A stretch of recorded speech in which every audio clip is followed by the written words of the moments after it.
कि अम्मी ये गलत है, अब्बा ये गलत है, we are not acceptable, we are, this work is not suitable, ये ठीक नहीं, गलत है तो गलत। तो कहाँ गए? सुप्रीम कोर्ट गए, और सुप्रीम कोर्ट में चीफ जस्टिस ने ये नहीं कहा कि अमीरुल मोमिनीन आए जल्दी कुर्सी दो, नहीं, दूसरी केसों की हियरिंग चल रही है, वहां पर हजरत उमर फारूक बाहर खड़े हैं। 23 लाख मुरब्बा मील को फतह करने वाला अमीर, केस होता है उनके खिलाफ, बाहर खड़ा है, कोर्ट के बाहर खड़े हुए हैं, हिम्मत नहीं है कि अंदर जाएं। चीफ जस्टिस ने कहा जब केस खत्म होगा, पहले जिसकी हियरिंग चल रही उसकी पूरी होगी, अमीरुल मोमिनीन को अंदर बुलाया जाता है। आइए क्या बात, अमीरुल मोमिनीन ने बोलना शुरू किया तो चीफ जस्टिस ने मना कर दिया कि no, not allowed to say anything, permission नहीं, आप खामोश रहिए, because this case is related to the Ibn हजरत अब्बास रजी अल्लाह ताला। उन्होंने केस किया है, पहले वो बताएंगे। तो हजरत अब्बास से कहा गया कि बताओ क्या है, क्या मामला है। उन्होंने कहा कि चीफ जस्टिस साहब, ओ माय लॉर्ड, हाँ, परनाला जो था हजरत अबू बकर के ज़माने में रहा, मोहम्मद रसूलुल्लाह के ज़माने में रहा, उन्होंने नहीं हटाया, इन्होंने हटा दिया। बुखारी और मुस्लिम के अंदर ये रिवायत मौजूद, इन्होंने हटा दिया। अब बताइए तकलीफ हो रही, इसलिए हमको इंसाफ मिलना चाहिए। एक आम आदमी उस वक्त के प्राइम मिनिस्टर के खिलाफ केस लड़ रहे हैं। संजू भट्ट ने क्या केस किया बेचारा, गुजरात के दंगों के मुजरिमीन को जेल में डालने के लिए उस बेचारे को ही उल्टे जेल में डाल दिया जाता है। इस्लाम इंसाफ को बनाता है, इस्लाम इंसाफ पैदा करता है। अमीर हो के कोई हो, उसको भी कटघरे में आना पड़ेगा। उमर फारूक कटघरे में खड़े हैं और साफ अब्बास कहते हैं मुझे इंसाफ चाहिए, मेरा वक्त हो चुका है, बस सिर्फ 5 मिनट चाहूंगा मैं। तो हजरत अब्बास रजी अल्लाह ताला अन्हु ने कहा कि चीफ जस्टिस साहब, ओ माय लॉर्ड, मुझे इंसाफ, I want to justice, I want to इंसाफ, मुझे इंसाफ चाहिए, मुझे जस्टिस चाहिए, मुझे नहीं कुछ चाहिए कि अमीरुल मोमिनीन है कि नहीं है, मुझे इनसे डर नहीं लगता कि नहीं अमीरुल मोमिनीन है तो मुझे कत्ल कर देंगे, नहीं। लेकिन वो अमीरुल मोमिनीन थे, वो भी खड़े होकर सवालों का जवाब देते हैं। इतने में फिर हजरत अब्बास बोलने लगे, जज साहब एक बात और बोलो, वो जो परनाला लगा है वो मोहम्मद रसूलुल्लाह के मशवरे से लगा है, और मोहम्मद रसूलुल्लाह ने निशान देकर खुद खड़े हुए मोहम्मद रसूलुल्लाह और मुझे कहा कि चचा आप मेरे कंधे पर आकर के इस परनाले को लगाइए। उन्होंने कहा अच्छा ऐसा हुआ। हजरत अब्बास से चीफ जस्टिस ने कहा कि एनी आई विटनेस, कोई गवाह है तुम्हारे पास? तो फौरन गए, अंसार को लेकर आए। तो 2-3 साहबी ने कहा कि हाँ अल्लाह के चीफ जस्टिस जज साहब, इन्होंने जो बातें कही वो बिल्कुल सही है। तो हजरत इतना सुनना था कि उमर फारूक की आंख से आंसू निकलने लगे। उन्होंने कहा अब्बास मुझसे गलती हो गई, मुझे मालूम नहीं था, आओ जैसे मोहम्मद ने लगवाया था मैं आज तुम्हारे परनाले को वैसे ही लगवाता हूँ। अमीरुल मोमिनीन 22 लाख मुरब्बा मील को फतह करने वाला, जिनका नाम सुनकर कैसरो किसरा के हम महल के अंदर लर्जा तारी हो जाया करता था, वो अमीरुल मोमिनीन खड़ा होता है। हजरत अब्बास को खड़े करते अपने कंधे पर और परनाले को सेट करते हैं, उस पाइप को लगाते जिससे पानी नीचे निकलता है।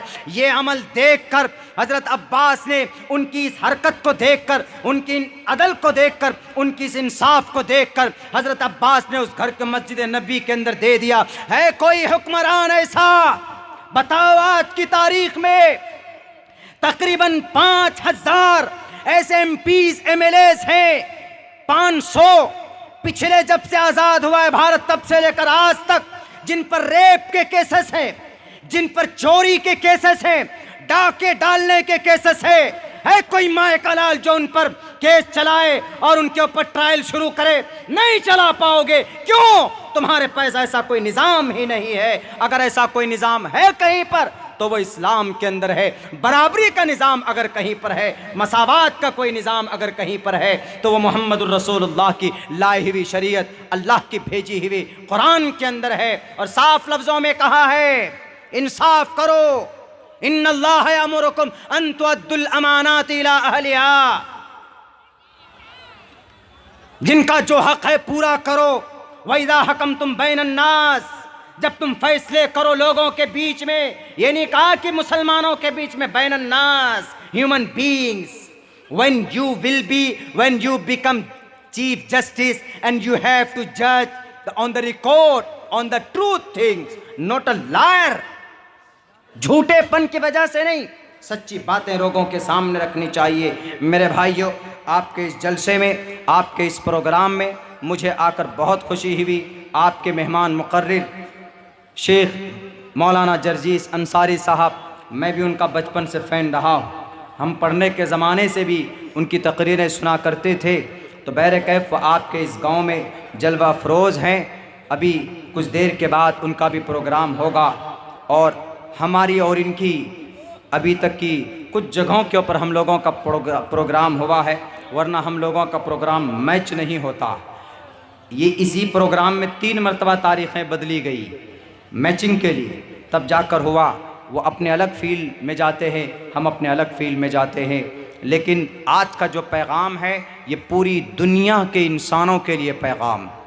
इंसाफ और अदल किसी कानून, किसी ज़ाब्ते में, किसी धार्मिक ग्रंथ में है तो वो कुरान में और सुन्नत में है। यही कुरान और सुन्नत का पैगाम है।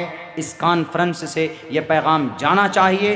ये यूट्यूबर हमारे जितने भी हैं, इनसे भी गुजारिश करता हूँ कि आप इन पैगामात को ज़्यादा से ज़्यादा आगे बढ़ाने की कोशिश करें। इंशाअल्लाह हमारे इस्लाम में अदल और इंसाफ था और अभी अगर कोई कमी है तो उसको हम दूर करेंगे और इसी अदल व इंसाफ के ज़रिए से दुनिया के अंदर अमन और शांति और पूरी दुनिया का धर्म अगर कोई होगा तो इस्लाम होगा। इसी अदल व इंसाफ के ज़रिए से होगा, वरना जुल्म ज़्यादती, जब नाइंसाफ़ी बढ़ती है तो जुल्म ज़्यादती बढ़ जाती है, बल्कि सरकारें गिर जाती है जुल्म ज़्यादती करके। अभी तो करप्ट लोग बैठे हुए हैं दुनिया की गद्दियों में, सिर्फ भारत में नहीं, अक्सर जगहों के ऊपर। इनको अल्लाह तबारक व तआला दिखाएगा अपनी राजनीति की गद्दी चमकाने के लिए। ये भूमिया, ये मनियार, ये चमार, ये चौदस, ये तेली, ये वो, ये फलां, ये डिमाका नहीं। मेरे हिंदू भाइयों, एक इंसान हो आप, एक मनुष्य हो। जो बोलता है उनको कहो मनुस्मृति लाकर दिखाओ मुझे। मलेच्छ भाषा कीर्तातैन वैद वाक्य प्रांड मुखा। मलेच्छ हैं हम। मलेच्छ मतलब, इन मलेच्छ का मतलब नापाक कह दिया गया, हालांकि नापाक नहीं। मलेच्छ मतलब सबसे पुराने इंसान, पुराने मानव। मलेच्छ भाषा कीर्तातैन वैद वाक्य प्रांड मुखा। बोलेंगे हम इंशाअल्लाह, रखेंगे लोगों के सामने में बातें जहाँ तक हो सकेगी। जब तक जान है, जब तक ताकत है, जब तक खून का आखिरी क़तरा बदन में रहेगा, तो हम हिंदू भाइयों की भी हकीकत उनको बताएंगे, उनको समझाएंगे कि आप भी ईश्वर के एक बंदे हैं। आपको भटका दिया गया, बहका दिया गया। आवागमन का अकीदा नहीं है वेदात में। गाय मांस का झगड़ा नहीं है वेदात में। 7 जन्मों का अकीदा नहीं है वेदात में। उठाकर देख लीजिए, आप पढ़ लीजिए। पढ़ने वाले जानते हैं, बोलते नहीं क्यों। दबा दिए जाएंगे, काट दिए जाएंगे, कुचल दिए जाएंगे। अल्लाह से दुआ करता हूँ कि अल्लाह तबारक व ताला हम तमाम मुसलमानों को अदल व इंसाफ से काम करने की और अमन और सुकून के साथ रहने की तौफीक दे और कुरान और सुन्नत से ज़्यादा फ़ायदा हासिल करने और को जानने समझने की जुस्तजू और इस्तिक़ामत अता फ़रमाए। बहुत बहुत शुक्रिया। जज़ाकल्लाह। अस्सलामु अलैकुम रहमतुल्लाहि व बरकातुहू। माशाअल्लाह, जज़ाकुमुल्लाहु खैरा। ये थे हज़रत मौलाना अब्दुल्ला सालिम चतुर्वेदी साहब, जो कि इस्लाम